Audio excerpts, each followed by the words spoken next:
Ülkemizde gerek Başbakanlığı, gerek Cumhurbaşkanlığı döneminde mega projelere öncülük eden ve imza atan, Türkiye'nin otomobilinin ortaya çıkmasında herkesten çok emeği olan, ülkemizin hayallerini iddiaya, iddialarını gerçeğe dönüştüren Türkiye Cumhurbaşkanı Sayın Recep Tayyip Erdoğan kürsüyü teşrif ettiler.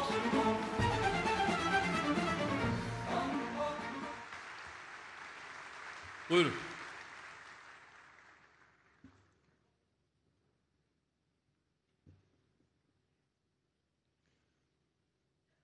Aziz milletim, değerli misafirler, hanımefendiler, beyefendiler, sizleri bu anlamlı buluşmada en kalbi duygularla, hasretle, muhabbetle selamlıyorum.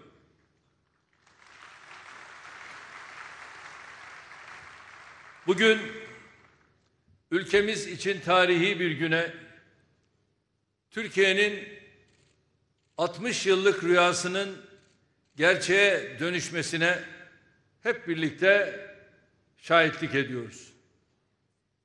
Biliyorsunuz yıllardır Türkiye'nin kendi otomobilini üretmesi gerektiğini, bizim montajcılıktan çok daha iyisine layık olduğumuzu hep dile getiririz.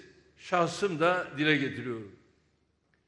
Ülkemizi 350 bini bile bulmayan otomotiv üretim potansiyelinden 1,5 milyonun üzerinde bir otomotiv üretim seviyesine çıkardık. Bu sektördeki ihracatımız 32 milyar dolara ulaştı. Ama maalesef kendi otomobilimizi üretme çabalarımızda uzun süre netice alamadık. Bu konuda birçok adım attık. Girişimde bulunduk.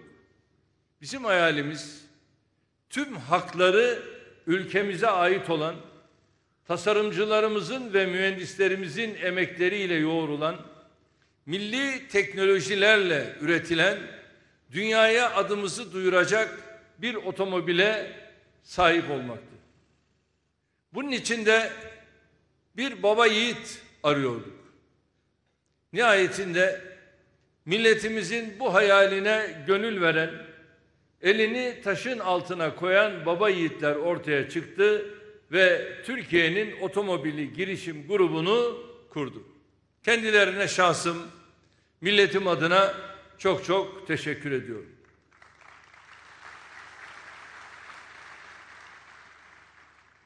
Sadece işine odaklanmış, profesyonel bir ekip kurup çalışmalarını bugünlere getirdiler. Bu iş için 100'ün üzerinde Türk mühendis gecesini gündüzüne kattı, evinden, çoluğundan, çocuğundan ayrı kalma pahasına çalıştı, çabaladı. Bunların bir kısmı da yurt dışındaki prestijli işlerini bırakıp sırf bu projede yer almak için büyük bir heyecanla vatanlarına dönen arkadaşlarımızdan oluşuyor. Ki CEO'muz böyle bir arkadaşımız. Kendisine özellikle teşekkür ediyorum. Fakat bu süreçte sessiz ama derinden gidildi. İşte bugün ön gösterim araçlarını tam da 2 sene önce söz verdiğimiz gibi ilk kez sizlerle paylaşıyoruz. Tabii içinde bulunduğumuz bu mekanı da özellikle seçtik. Burası Türkiye'nin bilişim vadisi. Burası Türkiye'nin yarınlarını şekillendirecek teknoloji üssü. Aslında biz bu tarihi günde 2 mega projeyi aynı anda hayata geçiriyoruz. Hem bilişim vadimizin resmi açılışını gerçekleştiriyor, hem de otomobilimizin ön gösterim araçlarını sizlerle paylaşıyoruz. Bu vesileyle Sanayi ve Teknoloji Bakanımız ile Türkiye Odalar ve Borsalar Birliği başta olmak üzere Türkiye'nin otomobili girişim grubunun tüm üyelerine, projede emeği geçen herkese şükranlarımı sunuyorum. Devrim otomobilinin benzini olmadığı için yolda kalmasını projeyi boğma kampanyasına çevirenler emin olun Türkiye'nin otomobili için de aynı şeyi yapmaya çalışacaklardır. Ama bu kez izin vermeyeceğiz. Devrim otomobilinin önünü kesmeyi başardılar ama şimdi yaptığımız devrin otomobilinin önünü inşallah kesemeyecekler.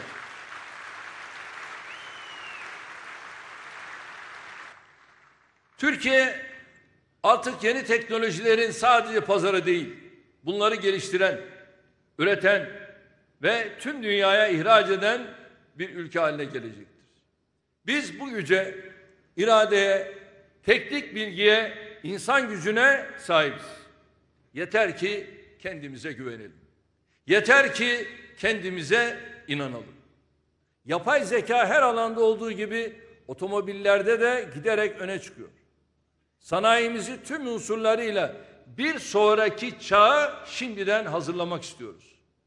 Türkiye'nin otomobili projesindeki teknoloji birikimimiz diğer pek çok sektöründe önünü açacak, aynı zamanda ateşleyicisi olacaktır. Bunun için hata yapma lüksümüz yoktur. Şimdi hep birlikte Türkiye'nin otomobillerini bir görelim diyorum. Buyurun.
İşte Türkiye'nin arabası ve Cumhurbaşkanımız.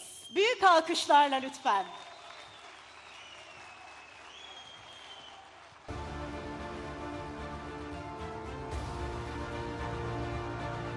Sayın Cumhurbaşkanımız son derece dikkatle Sayın Karakaş'ın anlattıklarını dinliyorlar. SUV modelimiz, tekrar hatırlatmak istiyorum sizlere.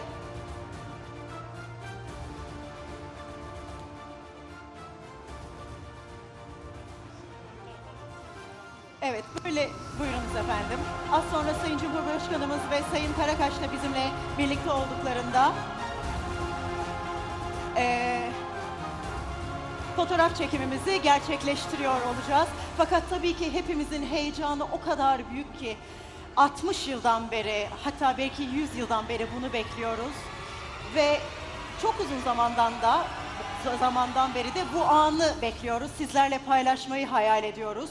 Cumhurbaşkanımız bu bağlamda Türkiye'nin otomobilinin hayata geçmesi anlamında elbette ki en önemli role sahip. Defalarca dile getirdi. Türkiye kendi otomobilini üretmeli dedi. Programımıza başlarken videoda zaten o günleri size kısaca hatırlattık. Ve işte o günlerden bugünlere geldiğimizde Sayın Cumhurbaşkanımız Türkiye'nin otomobilinin direksiyonunda.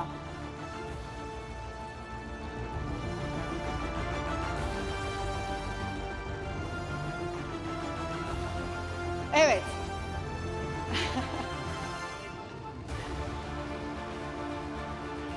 Efendim sizi şöyle alabilir miyim ön tarafa doğru? Buyurun Sayın Cumhurbaşkanım, Sayın Sanayi ve Teknoloji Bakanımız, Beş Baba Yiğit ve CEO'muz Sayın Gürcan Karakaş. Ben de sizden kocaman bir alkış rica edeceğim. Bilmiyorum söylememe gerek var mı? Fotoğraflarımızı çekelim. Bu arada hazır bu özel ekibi bulmuşken Sayın Cumhurbaşkanımıza bugünün anısına ufak bir hediye takdimimiz olacak. Evet, az önce tecrübe ettiğiniz aracın, otomobilimizin efendim 16'da 1 oranında bir maketini size alamadık mı fotoğrafı? Tamam, bir saniye bekleyelim o zaman.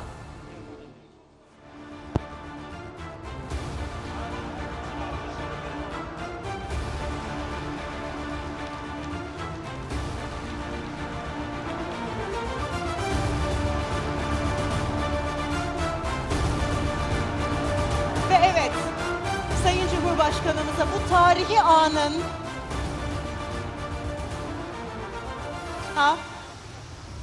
alüminyum 16'da 1 ölçeğinde diyoruz. Evet, Sayın Meclis Başkanımızı ve Sayın Meclis Başkanımızı, Sayın Cumhurbaşkanı Yardımcımızı ve Sayın Binali Yıldırım'ı Sayın Binali Yıldırım'ı lütfen davet edebilir miyim? Meclis Başkanımız, buyurunuz efendim. Bu güzel karaya sizi de alalım.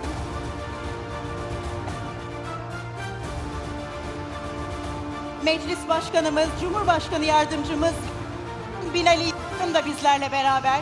Bir fotoğraf karesi de böyle alalım lütfen.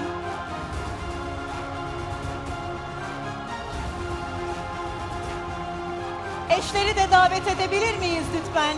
Eşleri de bu güzel kareye alabilir miyiz? Sayın bakanlarımız ve eski meclis başkanlarımızı davet etmek istiyorum. Lütfen eşlerimizi de davet etmek istiyorum bu güzel kareye.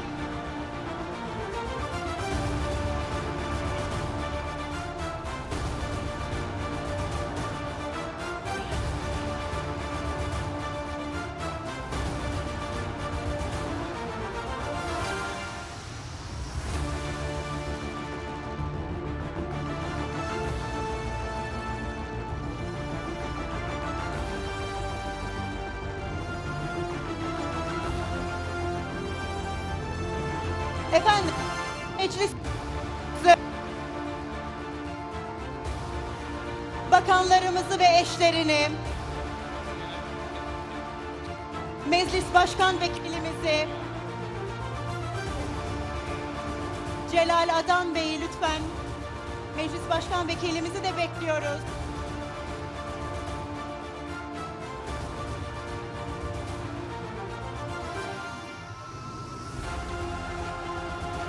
Evet, bu gurur tablosu Sayın Cumhurbaşkanımızın liderliğinde hepimizin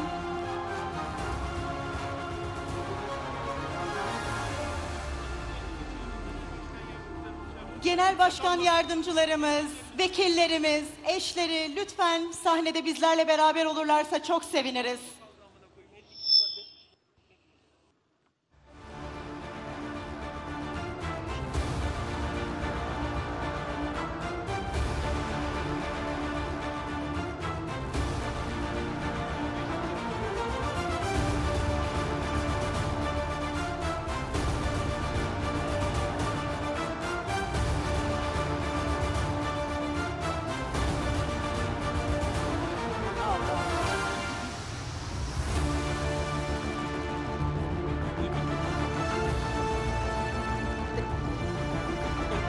Evet efendim.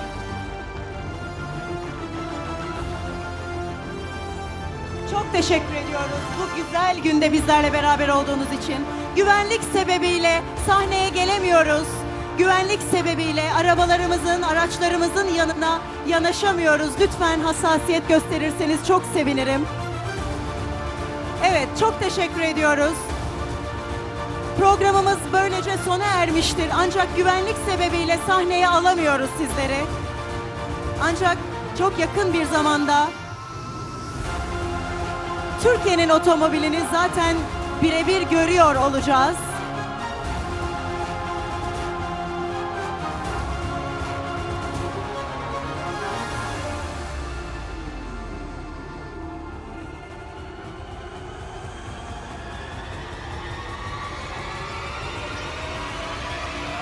Sayın Cumhurbaşkanımıza hem bu ülkeye verdiği vizyondan ötürü hem de bugün için çok teşekkür ediyoruz.